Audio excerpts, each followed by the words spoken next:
Kimberly Jones, an 18-year-old high school senior in Memphis, Tennessee, had always considered her life relatively ordinary. She lived in a modest home with her mother, Monique, a hard-working nurse who had raised Kimberly alone. The two shared a close bond, though there had always been an unspoken tension surrounding their past. Kimberly never questioned the vague responses her mother gave about her father or why she had to take daily medication her entire life. Monique simply called them vitamins, and Kimberly, trusting her mother, never pressed for more details.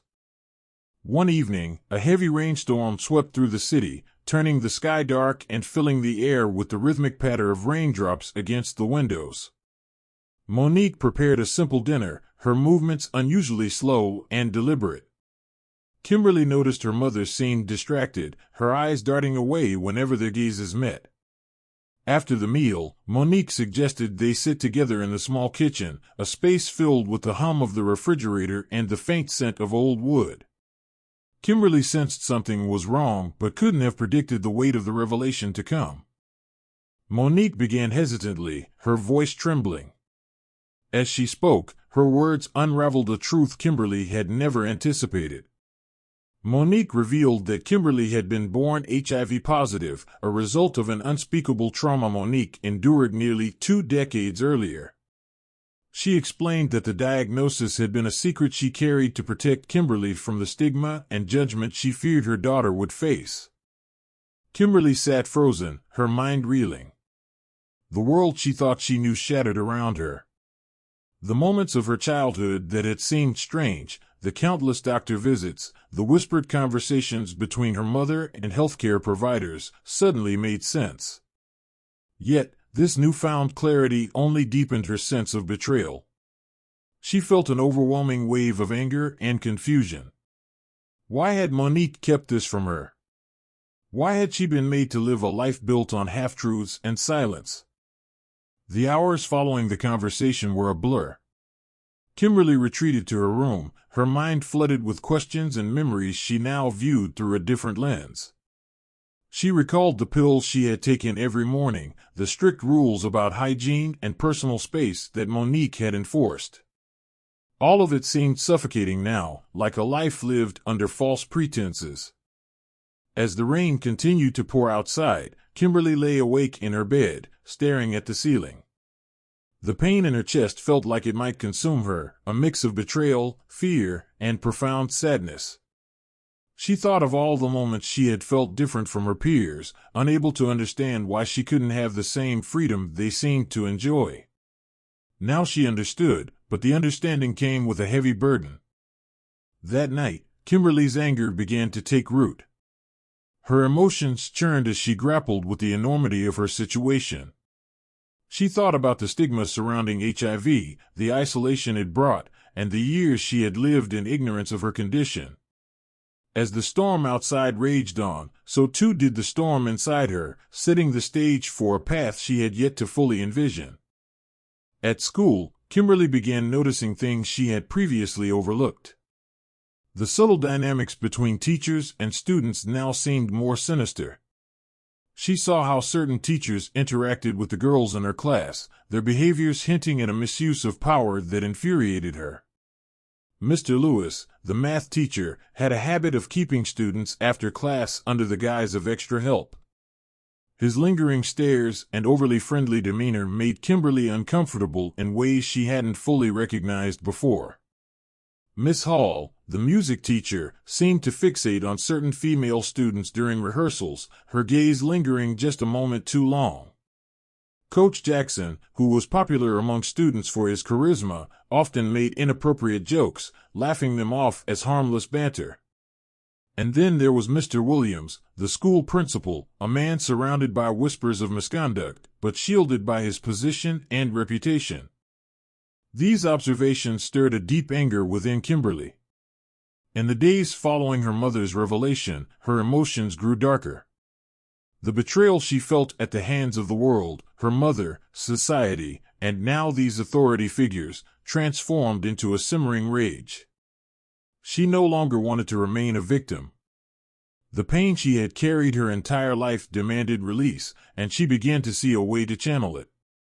If the world had wronged her so deeply, why should she not strike back?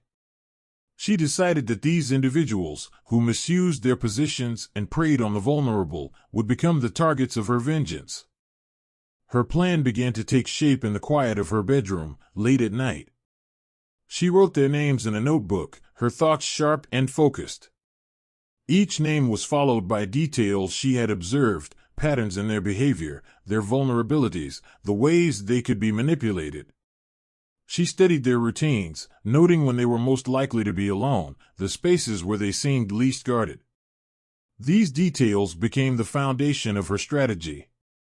Kimberly spent her days in school blending into the background, silently observing.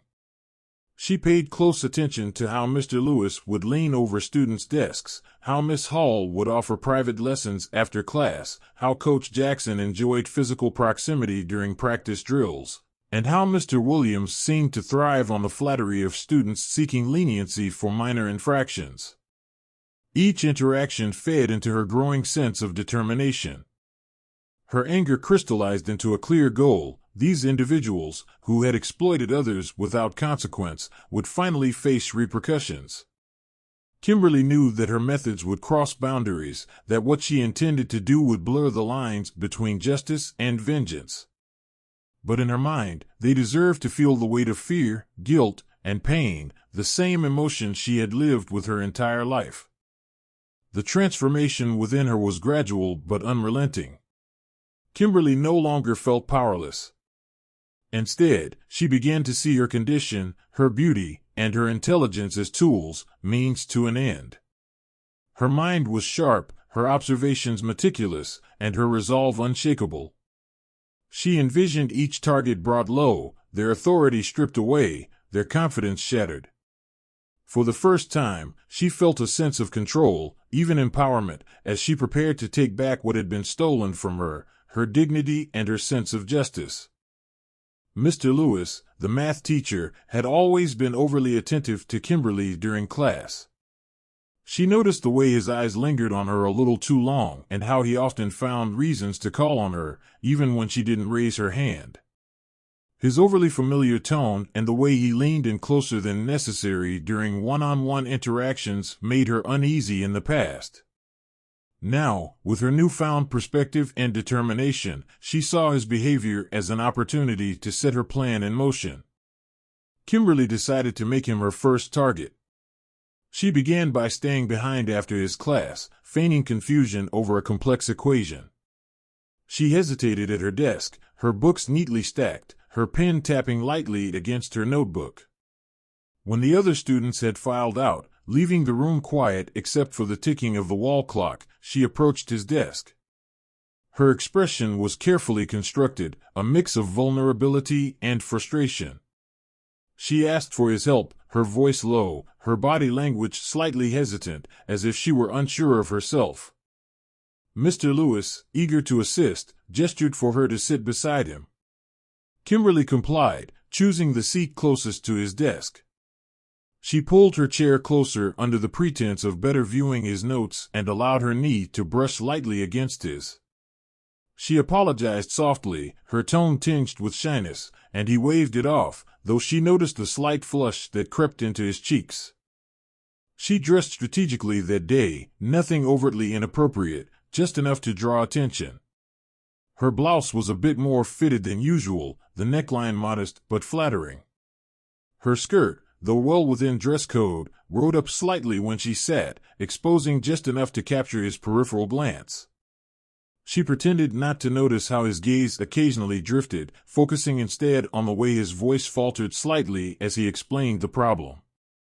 As they worked through the equations, Kimberly made sure to engage him, laughing softly at his occasional jokes and leaning in as if hanging on his every word. She let her fingers brush against his hand as she reached for the pen he offered her, lingering just a moment longer than necessary. She observed his body language carefully, the way he stiffened slightly at her touch, the way his voice grew quieter, almost tentative.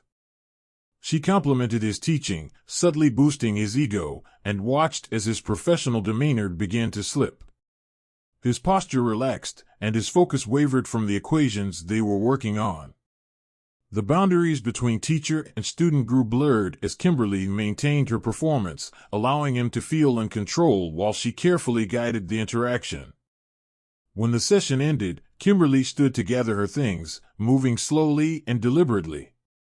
She thanked him warmly, her voice laced with gratitude, before pausing as if considering something. She looked back at him, her expression thoughtful, and left him with a lingering glance. He hesitated, caught between propriety and temptation, but she could see the conflict in his eyes.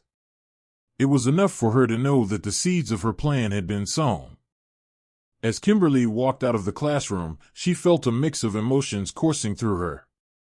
Triumph surged within her. She had taken the first step in reclaiming her sense of control. Yet, beneath that satisfaction lay an undeniable revulsion, both at him and at herself for what she had just done. She pushed those feelings aside as she walked down the empty hallway, her footsteps echoing in the silence. One down, she thought to herself. The plan was in motion, and there was no turning back now. Kimberly's plan began to take shape in earnest as she set her sights on her next targets. Each interaction was carefully calculated, each step designed to exploit the weaknesses she had observed in her chosen victims. The process required patience, precision, and an unwavering focus on her ultimate goal. The line she was crossing grew blurrier with each encounter, but she silenced any lingering doubts, telling herself that they deserved what was coming. Miss Hall, the music teacher, became Kimberly's next target.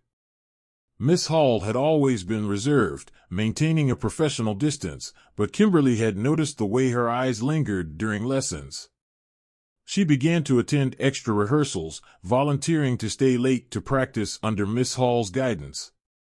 During these sessions, Kimberly played the role of the eager student, expressing a newfound passion for music and seeking her teacher's approval.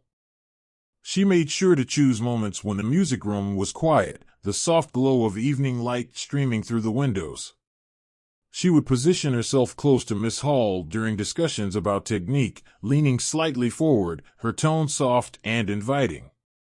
She complimented Miss Hall's talent and dedication, carefully crafting a sense of intimacy. Slowly but surely, the reserved teacher's boundaries began to waver. Kimberly could see the internal struggle, the flickers of hesitation, but she pressed on, creating an atmosphere where professionalism gave way to vulnerability. With Coach Jackson, Kimberly employed a different approach. He was loud, confident, and prone to making inappropriate jokes under the guise of humor. Kimberly joined the school's basketball team, despite her lack of interest in the sport. She made her presence felt during practices, wearing form-fitting athletic gear and engaging in playful banter with the coach. She laughed at his jokes, even when they made her uncomfortable, and occasionally brushed against him during drills, feigning clumsiness. Over time, she noticed his behavior shift. His casual comments grew more personal, his demeanor more relaxed in her presence. Kimberly began to ask for one-on-one training sessions, claiming she wanted to improve her skills for the team. During these sessions, she would feign frustration with her performance, seeking his reassurance. She allowed moments of physical proximity to linger, knowing that his confidence would ultimately lead him to drop his guard. The most challenging target was Mr. Williams, the school's principal. He was guarded and professional, but Kimberly had heard the rumors about his past indiscretions. To gain access to him, she deliberately broke minor school rules, arriving late to class, talking back to teachers, and pushing the boundaries of the dress code. Each infraction earned her a summons to his office, where she played the role of a remorseful student seeking guidance. In these meetings, Kimberly presented herself as vulnerable and eager to improve, subtly appealing to his ego as a leader. She would lower her gaze, speak in soft tones, and express gratitude for his understanding. Over time, she noticed cracks in his facade. He began to linger during their conversations, his tone shifting from stern to almost paternal. Kimberly knew she was wearing him down, slowly dismantling the walls he had built around himself. Each encounter left Kimberly feeling a complex mix of emotions. She was in control, manipulating situations to her advantage, but the sense of triumph was accompanied by a growing unease. The lines between her role as a victim and the perpetrator of her own schemes blurred further with every step she took. Despite this, she pressed forward, her resolve unshaken. She convinced herself that she was exposing their weaknesses, holding them accountable for their actions, and taking back the power she felt had been stolen from her. As Kimberly moved from one target to the next, she refined her methods, adjusting her approach to suit each individual. She was careful, deliberate, and unrelenting. Her actions were calculated to ensure maximum impact while maintaining her facade as a diligent, innocent student. The atmosphere at school began to shift subtly as her presence in the lives of these authority figures grew more pronounced. Kimberly's plan was unfolding as she had envisioned, but the cost of her actions loomed larger with every calculated move. The effects of Kimberly's actions began to ripple through the school, altering the behavior of her targets in ways she had both anticipated and feared. The once confident demeanor of Mr. Lewis was the first to crack. His usually calm and approachable presence in the classroom gave way to nervous energy. He stumbled over his words during lectures, his gaze avoiding the students who once relied on him for guidance. He became more withdrawn, shuffling papers at his desk long after class had ended as though trying to busy himself and escape his own thoughts. Kimberly noticed how he avoided eye contact with her altogether, his usual glances now replaced by an air of unease. Miss Hall, the reserved music teacher, also showed signs of unraveling.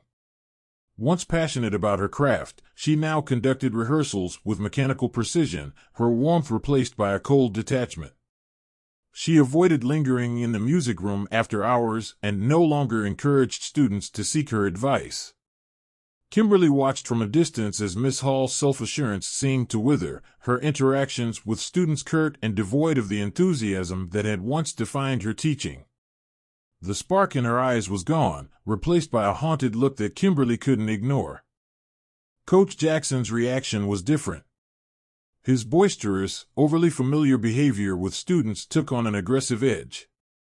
He barked orders more harshly during practices and snapped at students for minor mistakes.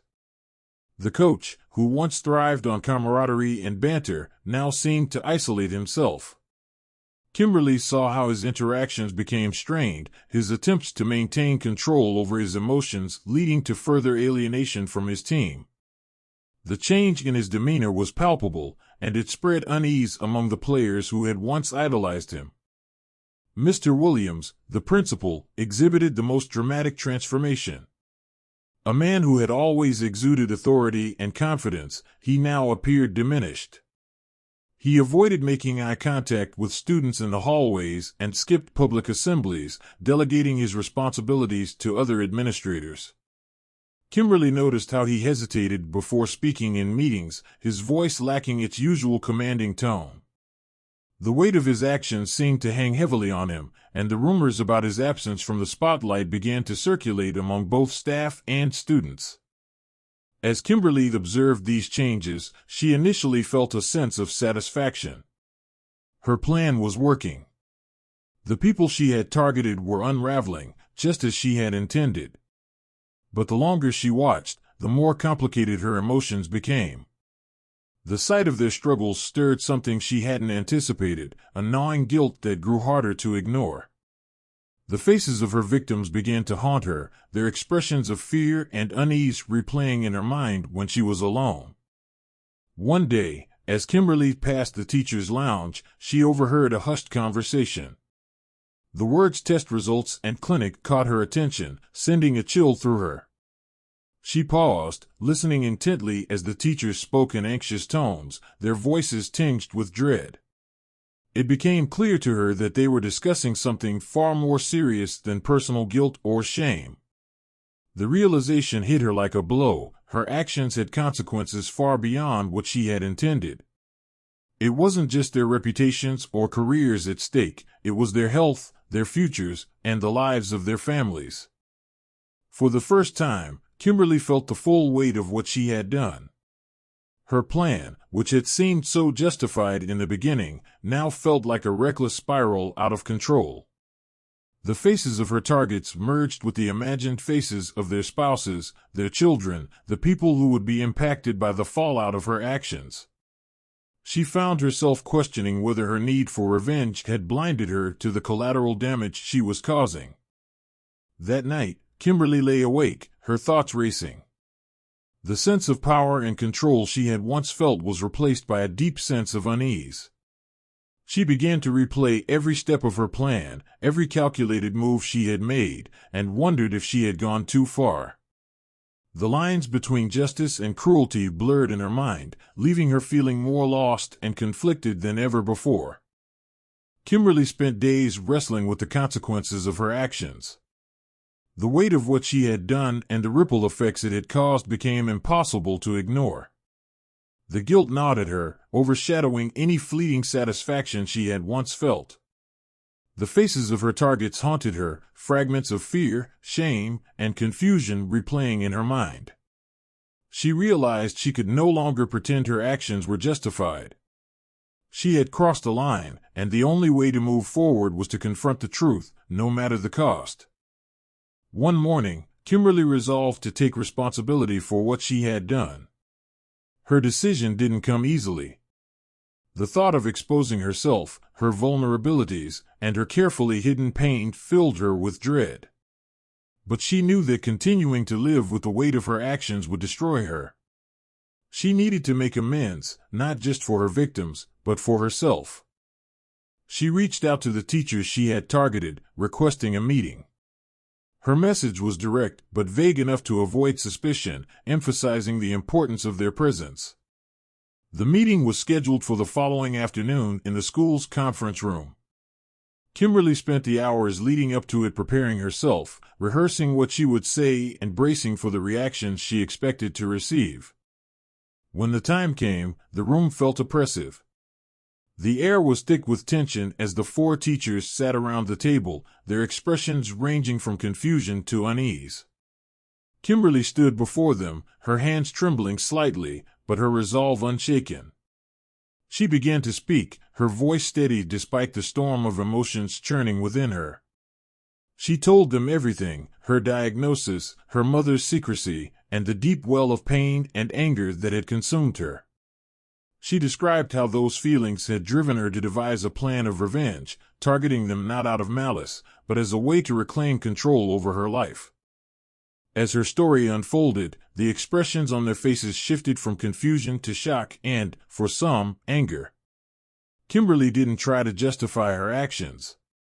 She admitted the harm she had caused and expressed her regret, though she knew that no apology could undo the damage.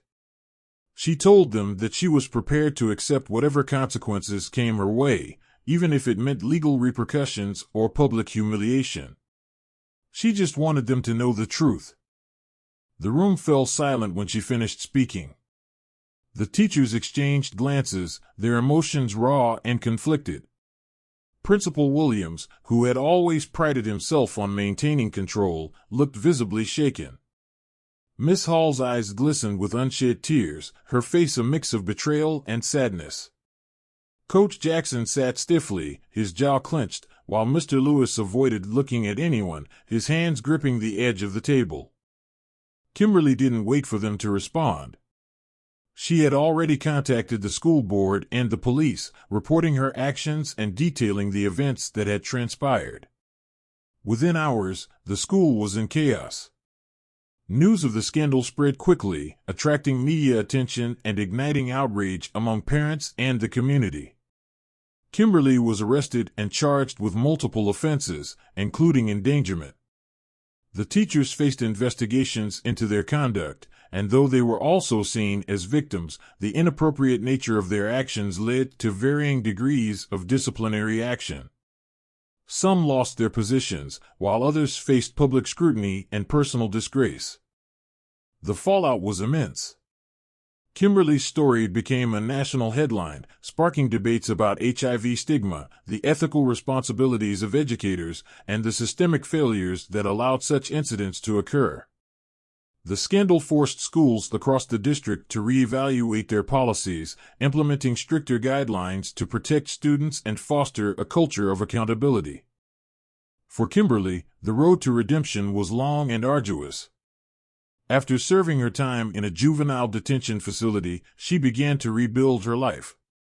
She dedicated herself to advocacy, speaking at schools and community centers about the dangers of stigma and the importance of empathy and understanding.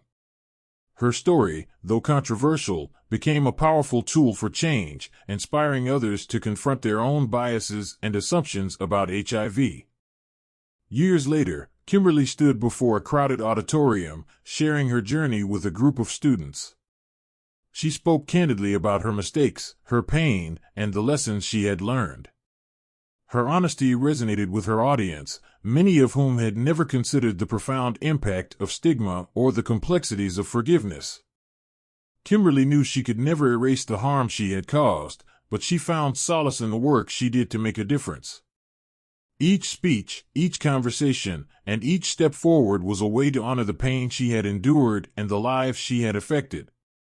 She had turned her darkest moments into a mission for change, proving that even in the aftermath of destruction, there was a path to healing and growth. Monica James, a 21-year-old student from Atlanta, Georgia, had always lived under the watchful eyes of her devout and respected family. Her upbringing was steeped in discipline, faith, and a clear moral compass. Church services on Sundays were a staple of her life, and her parents had instilled in her the virtues of modesty and restraint. Yet, as her peers celebrated the end of the academic year with wild parties, Monica found herself at a crossroads, yearning for a taste of the freedom she had always observed from a distance. On a humid Friday evening in May, she was invited to a party by a classmate she barely knew. At first, she declined, uncomfortable with the idea of attending such an event, but the persistent encouragement of her friends wore her down. She decided to go, reassuring herself that she would only stay for a short while and avoid anything that might tarnish the reputation her family held dear. Dressed modestly yet stylishly, she arrived at a sprawling suburban home pulsating with music and filled with people she recognized only in passing. The party was unlike anything she had experienced before. The air was thick with laughter, music, and the scent of alcohol. Monica's initial hesitance gave way to curiosity as she was offered her first drink, a fruity concoction that masked the sharp taste of alcohol. Nervously, she took a sip, then another. The unfamiliar warmth spread through her, loosening her inhibitions. Encouraged by the approving smiles of those around her, she accepted another drink, then another. For the first time, she felt like she belonged, like she was part of the carefree world her peers seemed to inhabit effortlessly. It was during this haze of newfound confidence that she met Aaron Black. He was tall, with a captivating smile and an air of effortless charm that drew people to him. Monica noticed him almost immediately, and to her surprise, he noticed her too. Aaron approached her with ease, offering her a fresh drink and striking up a conversation. He was attentive, leaning in when she spoke and making her laugh with his wit. His compliments were subtle yet effective, making her feel seen and desired in a way she never had before. As the evening wore on, Aaron became her anchor in the chaotic swirl of the party. He led her to quieter corners of the house, where they could talk without interruption. She found herself trusting him, confiding small details about her life, and reveling in the way he listened so intently. When he suggested they go somewhere quieter, she hesitated briefly, the echo of her upbringing whispering warnings in her mind. But the alcohol dulled her caution, and the thrill of the moment pushed her to follow him. That night, Monica crossed a line she had never imagined herself approaching. Aaron's touch was gentle yet insistent, and his words were filled with reassurances that melted away her lingering doubts. In the dim light of his apartment, the boundaries she had held so tightly dissolved completely. She surrendered to the moment, intoxicated by a mix of alcohol, Aaron's charm, and her own yearning to break free from the confines of her sheltered life. In the days that followed, the glow of that night faded quickly. Aaron became distant, his warmth replaced by indifference. Monica tried to reach out, but her calls and messages went unanswered. The shame of her actions began to weigh heavily on her, compounded by a persistent fatigue and unexplained illness. A visit to the campus clinic confirmed her worst fears. She was HIV positive. The doctor's words blurred together as Monica sat frozen, clutching the test results in her trembling hands. She traced her diagnosis back to Aaron, the man who had so effortlessly won her trust and shattered it in a single night. Through fragmented conversations with others who knew him, she discovered that Aaron had been aware of his status all along. He had deceived her, knowingly exposing her to a life-altering disease without a hint of remorse. The betrayal cut deeper than she thought possible, leaving her reeling with anger and despair. As she left the clinic, the world around her felt unreal.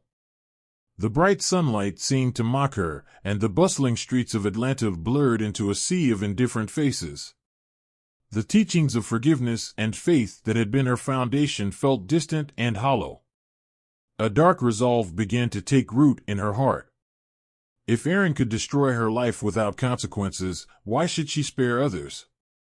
Her pain and anger demanded an outlet, and she decided she would make the world feel what she felt, one man at a time. Monica created her new identity with careful deliberation. Under the name Aisha Lawrence, she registered on a popular dating website, crafting a profile designed to attract attention. The photos she chose were tasteful but alluring, just enough to pique curiosity without raising suspicion.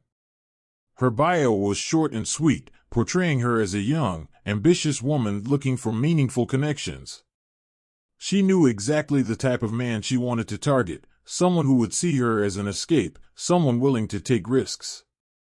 It didn't take long for James Collins to find her profile. A 38-year-old accountant, James was married with 2 young children. His messages to her were polite at first, then grew more suggestive as their conversation progressed. Monica played her role perfectly, responding with a mix of modesty and intrigue, drawing him in while maintaining an air of innocence. She let him believe he was the one leading the interaction, subtly steering their exchanges toward a planned meeting. They arranged to meet at an upscale restaurant in the heart of Atlanta. Monica arrived early, dressed in a modest yet flattering outfit that accentuated her youth and charm. She chose her words carefully, projecting an image of a shy but confident young woman eager to please.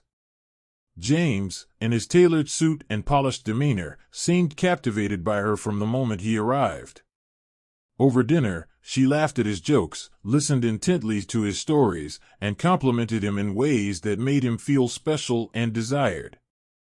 Every move she made was calculated to put him at ease, to lower his guard. When the waiter brought champagne to their table, Monica raised her glass, toasting to new beginnings. James hesitated briefly, a flicker of guilt crossing his face, but he quickly pushed it aside.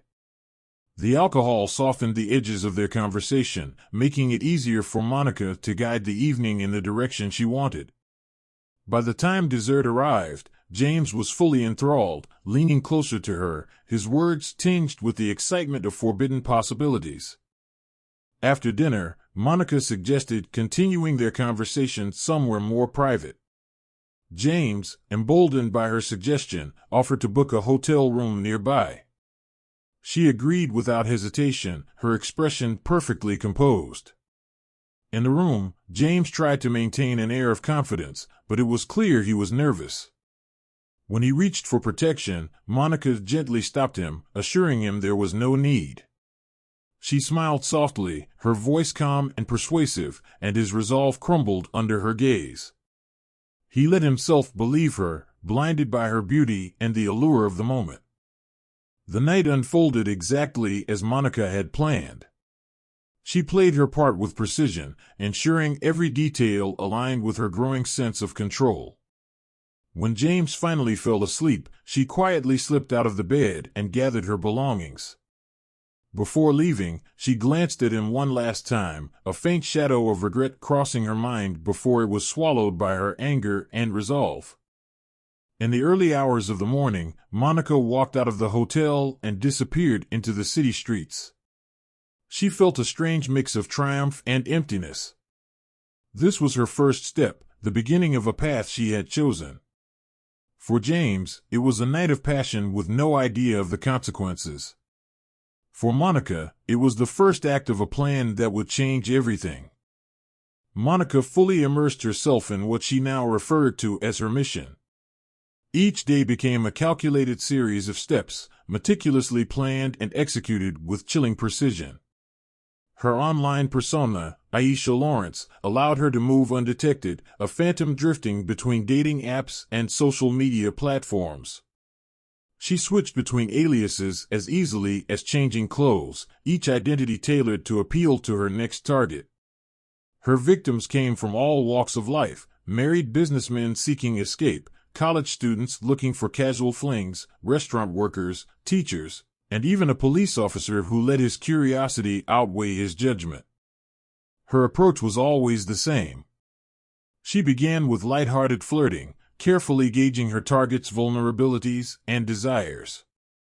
Trust came quickly once she painted herself as the perfect mix of naivety and allure. Conversations would shift from casual to intimate, and by the time they met in person, her victims were fully under her spell. Monica was a master at making them feel special, as if she had chosen them above all others. The night would inevitably end in a hotel room or their apartment, where she carried out her plans with methodical detachment. The encounters blurred together as Monica's list grew longer. She kept detailed records and a password-protected file on her laptop, documenting each man's name, age, profession, and any identifying details. It was her version of accountability, a grim tally of the damage she was inflicting. She convinced herself this was justice, a balancing of scales that the world had tilted against her. But her relentless pursuit began to take its toll. Monica stopped sleeping through the night, plagued by nightmares that replayed her own betrayal and the faces of the men she had deceived. Her appetite waned, and she often skipped meals, too consumed by her growing obsession to notice her own deteriorating health. She spent hours scrolling through profiles, arranging meetings, and planning her next move, leaving little time for anything else. Her once vibrant appearance grew gaunt, her eyes hollow and shadowed from exhaustion. Despite her outward composure, a deep emptiness began to settle within her. The fleeting satisfaction she felt after each encounter quickly dissipated, replaced by a gnawing sense of futility. She moved through her days like a machine, devoid of the passion or clarity that had first driven her. The more men she added to her list, the less she felt like herself. The person staring back at her in the mirror each morning was a stranger, a hollow shell carrying out tasks she no longer fully understood. There were moments when Monica caught glimpses of what she had lost. She would see a couple laughing together at a cafe or a parent holding their child's hand, and for a brief moment her mask of detachment would falter. But she quickly buried those thoughts, reminding herself that she had a purpose, a mission that could not be derailed by sentimentality. Some encounters stood out more than others. There was the young college student who nervously confessed it was his first time, a married teacher who tearfully admitted he felt trapped in his life, and a restaurant manager who brought her flowers, thinking he was courting a genuine connection. Monica played her part flawlessly in each scenario, but she couldn't shake the growing weight of what she was doing. Her actions no longer felt like revenge. They felt like something far darker, something she couldn't name. By the time she reached her 50th encounter, Monica had stopped keeping track of the details. Her list, once precise and orderly, now contained gaps and inconsistencies. She no longer cared about the specifics, the numbers alone were enough. But as the weeks turned into months, the sense of triumph she had anticipated never came. Instead, she felt a creeping dread, an overwhelming sense that she was sinking deeper into a void she couldn't escape. Monica's mission, once fueled by righteous anger, had become an all-consuming obsession. Each name she added to her list brought her further from the person she used to be, leaving her more isolated and fractured than ever. Even as she pressed forward, a part of her began to wonder if there was any way back, or if she had already crossed a line that could never be undone. Monica checked into yet another modest hotel on the outskirts of the city, her routine now second nature. She had chosen this location for its anonymity, a place where no one would remember her face once she walked out. As she waited in the small, dimly lit lobby, she scrolled through her phone, checking the details of her latest meeting. This time, the name on the screen was Derek Williams, a 23-year-old college student. His messages had been polite, even shy, a stark contrast to the confident bravado she had grown used to. She had almost dismissed him but decided at the last minute to follow through. When Derek arrived, Monica noticed immediately how different he was from the men she usually targeted. He was tall and lean, with an awkward yet endearing demeanor. His clothes were neat but simple, suggesting someone who valued practicality over style. His nervous smile and the way he avoided prolonged eye contact hinted at his inexperience, and for a moment, Monica wondered why he had agreed to meet her at all. As they exchanged greetings and walked to the nearby hotel restaurant, she found herself unexpectedly curious about him.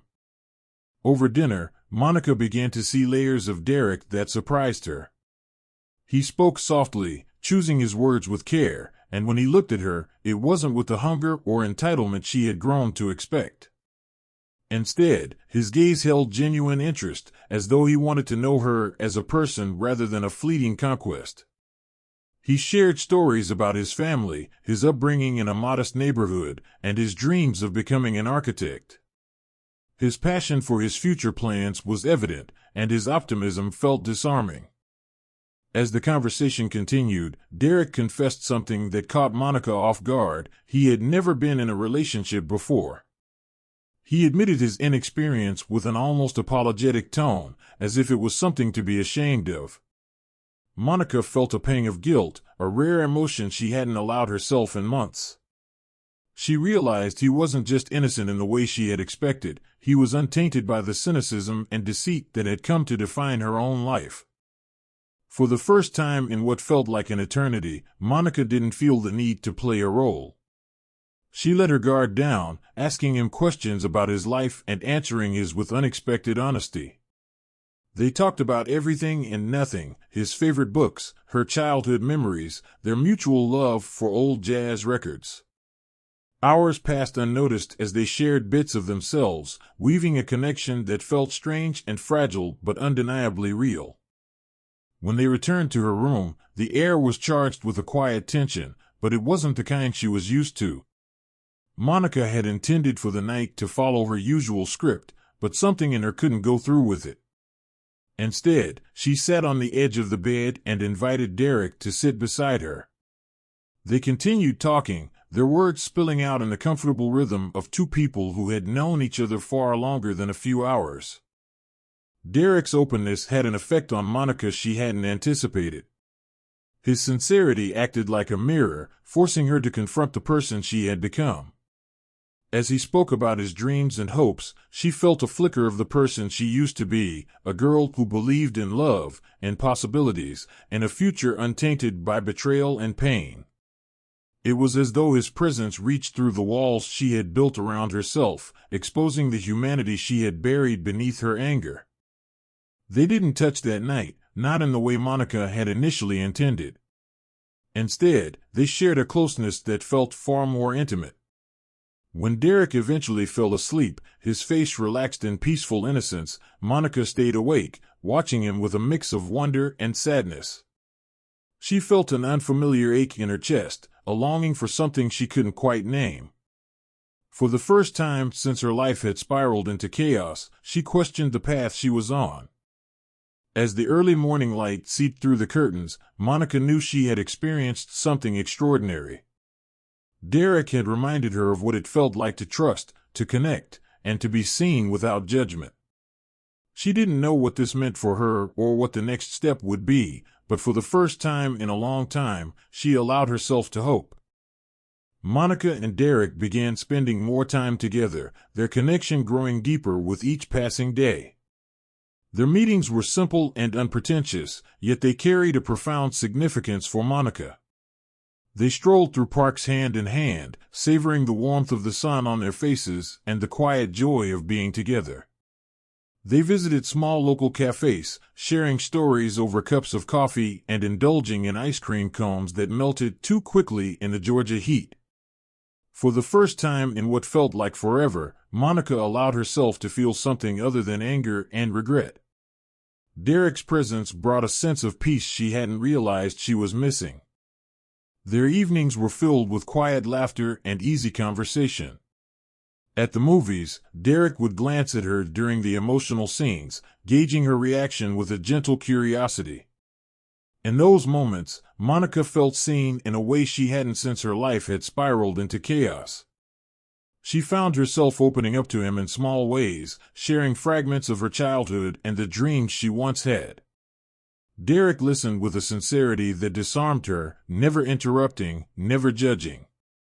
With him, she felt a sliver of her old self reemerging, the part of her that believed in love and second chances. Yet, beneath the surface of their growing intimacy, Monica carried the weight of a secret too heavy to ignore. Each time Derek smiled at her, each time he spoke about their future with quiet optimism, the guilt inside her grew louder. She knew she couldn't keep this from him forever. The man who had reminded her of her humanity deserved the truth, even if it risked shattering the fragile bond they had built. One evening, as the sun dipped below the horizon, painting the sky in hues of orange and pink, Monica made her decision. They were sitting on a bench near the river, the soft murmur of water creating a cocoon of calm around them. Derek was recounting a story from his childhood, his face lit with the glow of nostalgia. Monica, however, barely heard his words. Her mind was racing, rehearsing the confession she had been dreading. When the moment came, Monica spoke with a trembling voice, each word feeling like a stone dropped into the stillness between them. She told him everything. She explained her diagnosis, the betrayal that had shattered her world, and the path of destruction she had chosen in her anger. She confessed to infecting more than 50 men, each encounter meticulously planned as part of her misguided mission for vengeance. Finally, she told him about the moment she met him, how he had changed her, how his kindness had made her see the darkness she had let consume her. She admitted she no longer wanted to hurt anyone, that she only wanted to live, but she didn't know if she could ever escape the consequences of what she had done. Derek sat in stunned silence, his gaze fixed on the rippling water in front of them. Monica's heart pounded in her chest as she waited for his reaction, each second stretching into an eternity. The weight of his silence was unbearable, but she didn't blame him. She knew the enormity of what she had revealed, and she had no right to expect forgiveness. After what felt like an eternity, Derek finally spoke. His voice was quiet, almost a whisper, but there was no mistaking the emotion behind it. He told her he loved her, that he had fallen for the person she was now, not the person she had been. He admitted he didn't know what this meant for them, but he wasn't willing to walk away. Monica felt a wave of relief and sorrow wash over her at once. His words gave her hope, but she knew that the truth would always cast a shadow over their relationship. They parted ways that evening, each retreating to their own thoughts. Derek's confession of love lingered in Monica's mind as she walked back to her apartment, but it was overshadowed by a growing sense of dread. Deep down, she knew her past couldn't stay buried forever. The men she had hurt, the lives she had altered, they would eventually catch up to her. What she didn't know was how close that reckoning truly was. Late one evening, Monica was sitting alone in her small apartment, replaying the events of the past few days in her mind. The quiet hum of the city outside offered no comfort as she thought about the weight of her confession to Derek. She had barely eaten or slept since then, her thoughts consumed by fear and uncertainty. A knock at the door broke through her restless haze, sharp and insistent. Confused, she stood and approached the door, peering through the peephole. The sight of uniformed police officers made her stomach drop. Moments later, they were inside, reading her rights as they placed her in handcuffs. Monica barely processed their words, charges of intentionally exposing others to HIV, dozens of victims coming forward, an investigation that had been underway for weeks. Her heart raced as she was led out of her apartment into the flashing lights of police cars. Neighbors watched from their windows, their faces illuminated by the harsh glow. Monica's mind fixated on one thought: Derek. She was convinced he had turned her in, betrayed her after everything she had shared. It wasn't until hours later, sitting in a cold interrogation room, that she learned the truth. The police had been gathering evidence against her long before Derek had entered her life. Complaints from men who had pieced together her identity had led to an investigation that spanned months, tracing her movements and uncovering her aliases. The realization hit her like a blow, leaving her both relieved and devastated. Derek hadn't betrayed her, but the life she had tried to leave behind had finally caught up with her. The trial was a media spectacle, drawing attention far beyond Atlanta. Monica's case became a lightning rod for debates about morality, public health, and the legal system. Each day, she entered the courtroom to the murmur of reporters and spectators. She sat beside her attorney, who argued that her actions were the result of severe psychological trauma. He painted a picture of a young woman driven to desperation by betrayal, acting out of pain rather than malice. But the evidence against her was overwhelming. Dozens of men testified, their voices filled with anger, sadness, and sometimes shame. They described how Monica had manipulated them, how she had knowingly put their lives at risk. Some spoke from behind screens, unwilling to face her directly, while others looked her in the eye, their words sharp with condemnation. Monica listened to each testimony in silence, her head bowed, her expression unreadable. Every story was a reminder of the pain she had caused, a weight she would carry for the rest of her life. Among the crowd sat Derek. He came to every session, slipping in quietly and taking a seat at the back of the courtroom. He didn't speak to her, but his presence was a silent testament to his support. Monica noticed him every time, his face a mixture of sorrow and determination. Knowing he was there gave her a sliver of strength, though it didn't lessen the guilt that consumed her. When the verdict was delivered, the air in the courtroom felt heavy with finality. Monica was found guilty on all charges and sentenced to 20 years in prison. Before she was taken away, Derek approached her, his eyes filled with emotion. He spoke softly, his words meant only for her, telling her that he still loved her and would wait for her.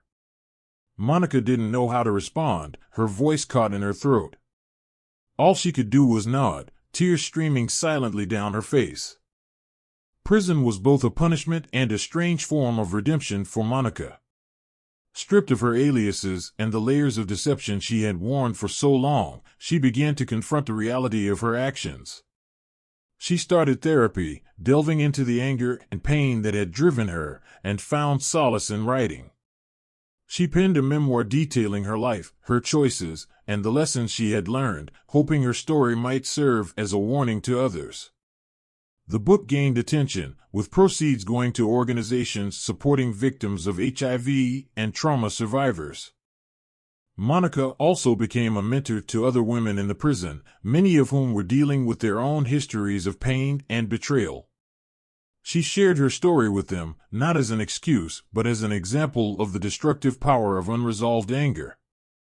Slowly, she began to rebuild a sense of purpose, though the weight of her guilt never fully lifted. Her story became a cautionary tale, a stark reminder of how vengeance can spiral out of control, leaving devastation in its wake. Outside the prison walls, it spurred conversations about mental health, accountability, and the importance of forgiveness. Monica knew she could never undo the harm she had caused, but she resolved to spend her remaining years trying to make amends, one step at a time. In the quiet of her cell, she often thought of Derek's words, a faint beacon of hope in the darkness she had created. In Birmingham, Alabama, the year was 2010, and Marcus Jenkins lived a life marked by routine and responsibility. At 42, He was a seasoned police officer, known for his unwavering moral compass and dedication to the force. His uniform was always crisp, his demeanor calm yet authoritative.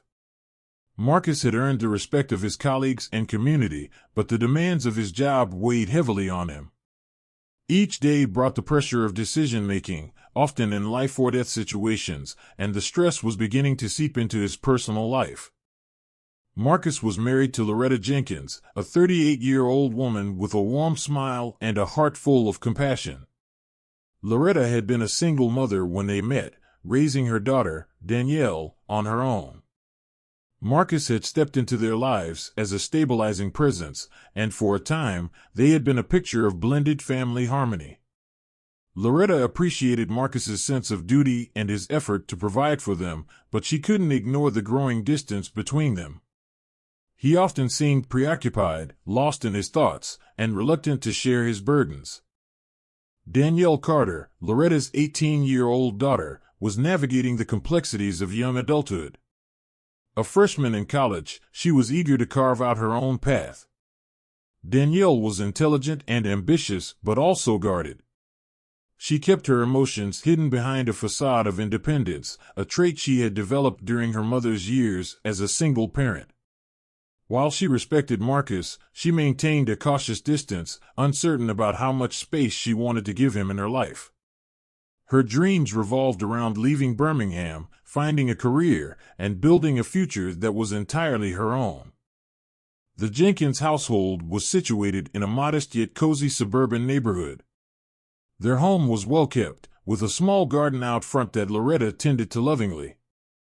Inside, the living room was adorned with family photos and mementos, evidence of their attempts to create a cohesive family unit. However, the warmth of the setting couldn't always mask the unspoken tensions that simmered beneath the surface. One particular evening, Marcus arrived home later than usual. His footsteps echoed in the quiet house as he entered the kitchen, where Loretta was preparing dinner.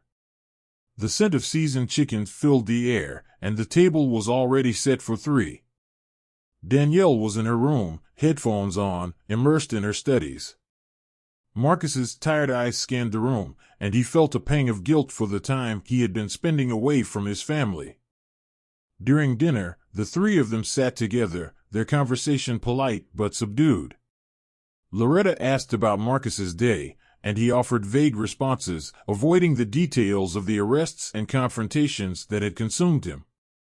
Danielle shared a bit about her classes, though her answers were brief, hinting at her reluctance to engage fully. The atmosphere was tinged with a sense of detachment, as though they were three separate lives merely coexisting under one roof. As the meal came to an end, Marcus leaned back in his chair and glanced at Loretta. He spoke about taking a vacation, suggesting it might help them reconnect as a family. Loretta's face softened at the suggestion, her eyes reflecting a glimmer of hope. Even Danielle, who rarely showed enthusiasm for family matters, seemed intrigued by the idea. It was a rare moment of unity, a small step toward bridging the gaps that had formed between them. That night, as the house grew quiet, Marcus sat alone in the living room, staring at the framed photographs on the mantel. Images of their wedding day, Danielle's high school graduation, and family gatherings stared back at him, reminding him of what he stood to lose. He resolved to make more time for his family, to be present in their lives despite the demands of his job. For Marcus, the promise of a vacation felt like a chance to rebuild the bonds that had begun to fray.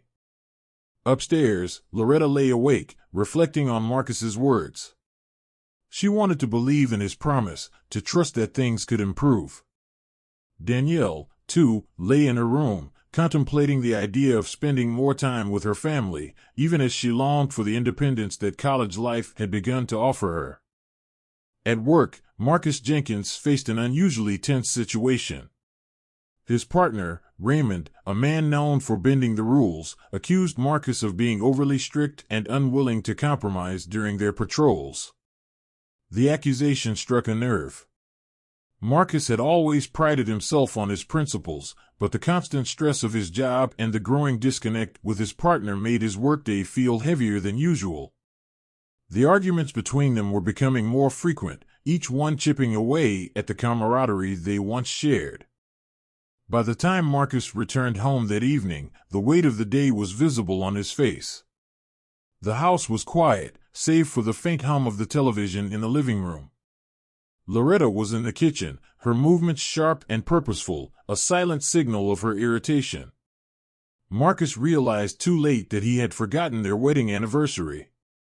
The bouquet of flowers he had planned to bring home remained unpurchased, overshadowed by the chaos of his day. When Loretta confronted him about his forgetfulness, the tension escalated quickly. Her voice grew louder with each word, and Marcus found himself on the defensive. He tried to explain the pressures he was under, but his words only seemed to fuel her frustration.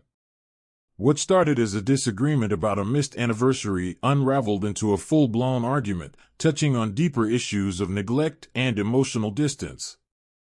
The shouting echoed through the house, loud enough for Danielle to hear from her room upstairs. Feeling cornered and unable to calm the storm, Marcus grabbed his jacket and walked out the door. The night air was cool, and the quiet streets of the neighborhood offered a stark contrast to the heated argument he had just left behind. He needed to clear his head, to find some semblance of peace before returning home. Later that evening, Marcus reported for his night shift. The city's underbelly came alive after dark, and the calls they responded to were a harsh reminder of the world he worked to protect. During a routine patrol, Marcus and Raymond came across a group of women working on the street. They were rounded up for questioning and placed in the back of the patrol car. Among them was Cassandra, a striking woman in her late 20s with a sharp wit and an air of confidence that stood out. Her charm was disarming, and her ability to connect with people on a personal level made her memorable. As Marcus drove to the station, Cassandra engaged him in conversation, her tone alternating between playful and serious. She spoke of her struggles, painting a picture of a life filled with hardship and survival. Something about her words resonated with Marcus, though he couldn't explain why. She seemed to see through his stoic exterior, tapping into the loneliness and frustration he rarely admitted to himself. When the paperwork was delayed at the station, Cassandra suggested they continue their conversation elsewhere. Against his better judgment, Marcus found himself agreeing. They ended up at a small, unremarkable motel on the edge of town. What began as a conversation spiraled into something much more. Marcus, worn down by the stresses of his life, succumbed to a moment of weakness. For a brief time, he allowed himself to escape the responsibilities and expectations that weighed on him. But as the night progressed, the guilt began to seep in, an unwelcome reminder of the lines he had crossed. By the time Marcus returned home in the early hours of the morning, he was consumed by regret. Loretta was awake, sitting in the living room with a cup of coffee, her expression softening when she saw him.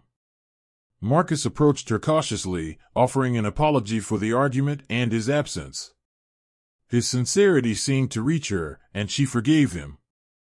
They talked until the first light of dawn, reconnecting in a way they hadn't in months. That night, they retreated to their bedroom, the intimacy between them a fragile thread holding their relationship together. Marcus clung to the illusion of harmony, hoping that his transgressions would remain buried in the shadows of the night.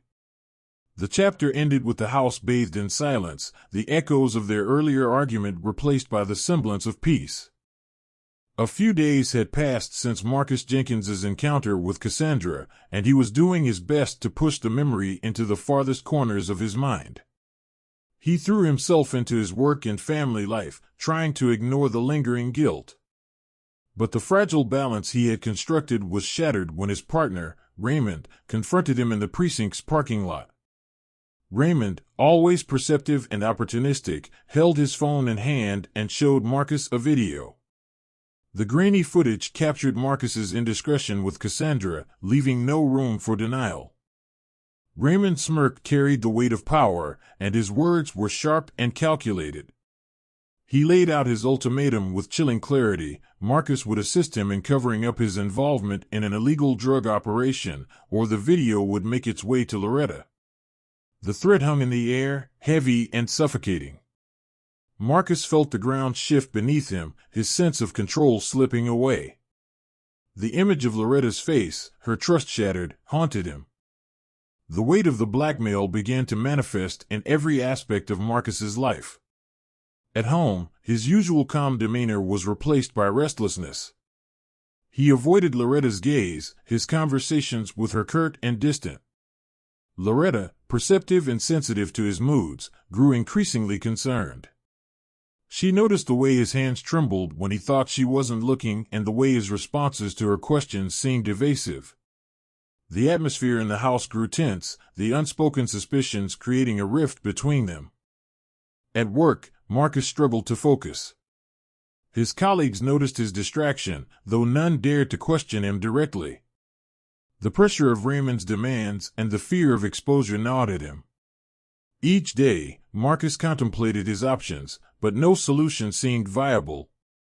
The stress was unrelenting, and he began seeking solace in alcohol, something he had rarely done before. One evening, after an especially grueling day, Marcus returned home visibly intoxicated. Loretta had gone to bed early, tired from her own long day, and the house was quiet. The dim lighting and haze of alcohol clouded Marcus's judgment as he stumbled upstairs. His thoughts were fragmented, a chaotic mix of regret, frustration, and despair. He opened a bedroom door, believing it to be his, and collapsed onto the bed. Unbeknownst to him, he had entered Danielle's room. Danielle, startled by the intrusion, froze as Marcus muttered incoherently. The scent of alcohol on him was overpowering. Before she could react, Marcus's actions crossed a line that could never be undone. Danielle's shock quickly turned to horror, and she struggled to comprehend what had just happened. The weight of the incident hung heavily in the room, leaving both of them in stunned silence. Marcus, realizing his grave mistake too late, retreated to his own room, his mind reeling with disbelief and shame. He spent the remainder of the night staring at the ceiling, his thoughts a storm of self-loathing and panic.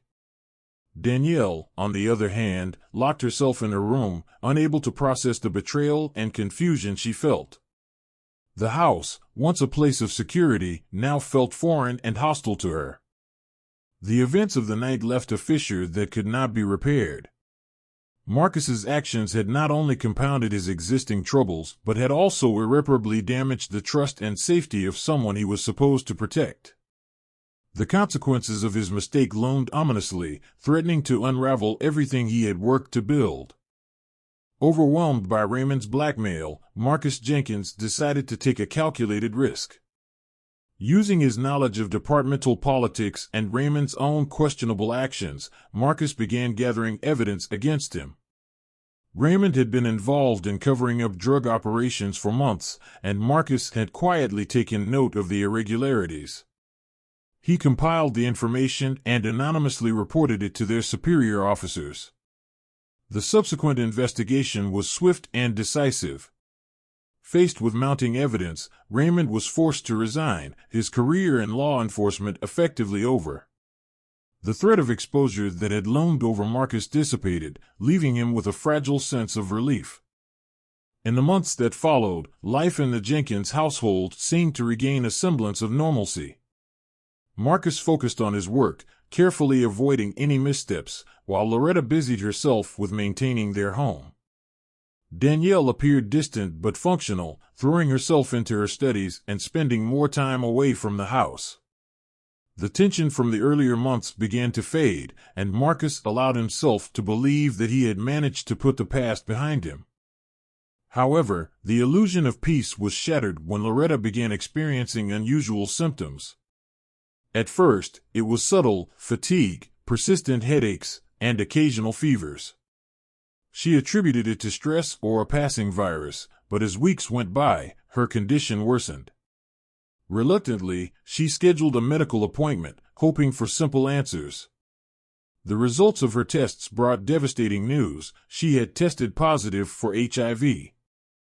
Loretta was stunned, unable to comprehend how this could have happened. She demanded that Marcus get tested immediately, her suspicion fueled by the cracks she had noticed in his behavior over the past year. Marcus complied, and the results confirmed her worst fears. He, too, was HIV positive. The revelation sent shockwaves through their marriage. Marcus tried to explain, offering vague excuses and claiming ignorance of how he had contracted the virus. But Loretta, devastated and betrayed, could no longer believe his words. The atmosphere in the house became unbearable. Loretta avoided Marcus, her silence more cutting than any argument. Marcus retreated into himself, struggling with the weight of his guilt and the knowledge that his actions had led to this point. Danielle, already withdrawn from her family, noticed the growing tension but avoided asking questions, focusing instead on her own life. The final blow came when Danielle began experiencing symptoms similar to Loretta's. Fearing the worst, she visited a doctor and underwent testing. When the results came back, confirming that she, too, was HIV positive, the fragile remnants of the family crumbled. Loretta, already reeling from her own diagnosis, was consumed with grief and rage upon learning about Danielle's condition. She confronted Marcus, demanding answers, but his silence spoke louder than words. The house that had once been a place of refuge became a battlefield of unspoken accusations and unbearable pain. Danielle moved out shortly after, unable to face either of her parents. Loretta, left alone with Marcus, began making plans to separate from him permanently. The bonds that once held them together were irreparably broken, and Marcus was left to grapple with the consequences of his choices, knowing that he had destroyed the lives of the two people he cared for most. Loretta sat alone in the living room, her mind swirling with the weight of the revelation about Danielle's diagnosis. The anger and despair she had tried to suppress came flooding back, overwhelming her. For months, she had battled the betrayal of her husband's infidelity and the devastating consequences it had brought into their lives. But knowing her daughter now faced the same grim reality was unbearable. The anguish she felt as a mother eclipsed any lingering hope of salvaging her marriage. Loretta confronted Marcus in a storm of fury and grief. She laid bare every accusation, every wound his actions had inflicted on their family. She blamed him for bringing destruction into their lives, for shattering the trust and safety she had worked so hard to provide. Marcus stood silently, his head bowed, unable to defend himself. The weight of her words pierced him deeply, but he knew they were deserved. He had no excuses left, no explanations that could undo the damage. Danielle, unable to cope with the suffocating tension in the house, made the decision to leave. She packed her belongings quietly, avoiding her parents as much as possible. Her departure was swift and without ceremony. Loretta watched her go with tears streaming down her face, her heartbreak compounded by the knowledge that her daughter was leaving not just the house, but the fragile connection they had once shared. Marcus, too, watched from a distance, knowing he had lost any chance of reconciliation with Danielle. Her silence spoke louder than any words of blame ever could. With Danielle gone and Loretta withdrawing into herself, Marcus found the walls of his life closing in. At work, the respect he once commanded began to erode. His colleagues, aware of the rumors surrounding his personal life, started to distance themselves. Whispers of his betrayal and the fallout from it spread through the precinct, making him an object of quiet scorn. Even those who had once called him a friend grew cold, their conversations with him curt and professional. The isolation extended beyond his workplace. Friends who had once invited him and Loretta to dinners and gatherings stopped calling. The network of relationships he had built over the years disintegrated, leaving him increasingly isolated. Marcus tried to carry on with his duties, but the weight of his guilt and the strain of his deteriorating reputation made each day harder than the last. At home, the silence was oppressive. Loretta, though still physically present, had emotionally withdrawn. She rarely spoke to Marcus, and when she did, her words were clipped and devoid of the warmth they once carried. She spent most of her time in her room or out of the house, seeking solace in the company of friends or at church. Marcus, left alone in the emptiness of their home, was haunted by memories of what it had once been. The laughter, the shared meals, the sense of unity, all of it was gone. As days turned into weeks, Marcus began to reflect on the choices that had led to his downfall. He thought about the man he had been, the principles he had once held dear, and the family he had worked so hard to build. It was clear to him now that his own actions had been the catalyst for everything that had happened. The betrayal, the lies, and the moments of weakness had all accumulated into the catastrophe that now defined his life. Marcus spent his evenings sitting in the dimly lit living room, staring at the family photos that still adorned the walls. The images of smiling faces and happy memories served as a painful reminder of what he had lost. He understood that the family he had once cherished was irreparably broken, and the blame rested squarely on his shoulders. In the absence of his family and friends, Marcus found himself utterly alone. The weight of his choices and the consequences they had wrought became an inescapable burden. He realized that no apology, no gesture of atonement, could undo the damage. The life he had built was gone, destroyed by his own hands, leaving him to confront the ruins in solitude. A year had passed since Marcus Jenkins's life had unraveled. The house where his family once lived together now stood eerily quiet, stripped of the warmth and liveliness it once held. Loretta had filed for divorce shortly after Danielle left, and the process was finalized within months. She and Danielle moved to another city, seeking a fresh start far from the memories that haunted them. Marcus remained behind, alone with the echoes of his past.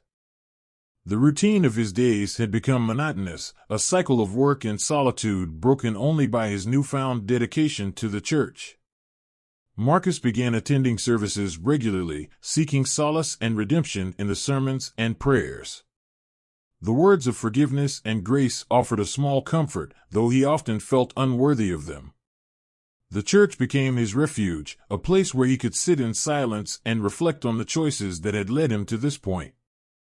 Outside of church, Marcus sought to channel his guilt into action. He started volunteering with local charities, assisting in food drives and community outreach programs.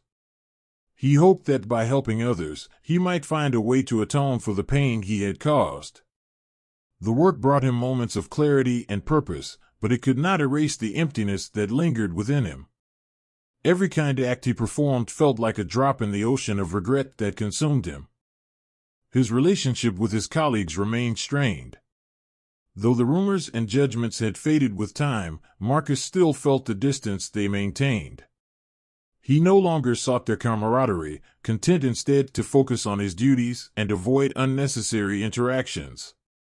His life had become a solitary journey, one marked by quiet reflection and a growing acceptance of his isolation. One evening, as he sat alone at his kitchen table, Marcus decided to write a letter to Danielle. He had thought about reaching out to her many times over the past year, but had always hesitated, unsure of what to say. This time, he felt compelled to put his thoughts into words. He poured his heart into the letter, expressing his remorse for the pain he had caused and his deep regret for betraying her trust. He acknowledged his failures and the consequences of his actions, asking for forgiveness not out of expectation but as a way to unburden his soul. The letter was long and heartfelt, filled with memories of happier times and the hopes he once had for their family. Marcus sealed the envelope and mailed it the next morning, unsure if Danielle would even read it. Days turned into weeks, and no response came. The silence was not unexpected, but it still cut deeply. He realized that some wounds could not be healed, and some relationships could never be mended. As Marcus sat alone in his living room, the letter's lack of response served as a painful reminder of the permanence of his mistakes. The photos on the mantel, now dust-covered and slightly faded, were all that remained of the life he once had. He understood that forgiveness, if it ever came, would be on Danielle's terms, not his. Until then, All he could do was continue his quiet efforts to make amends in whatever small ways he could. The story of Marcus Jenkins ended not with redemption or reconciliation, but with the quiet acceptance of his reality. His life was a testament to the fragility of trust and the far-reaching consequences of betrayal. Though he sought forgiveness, he knew that some things, once broken, could never be fully restored.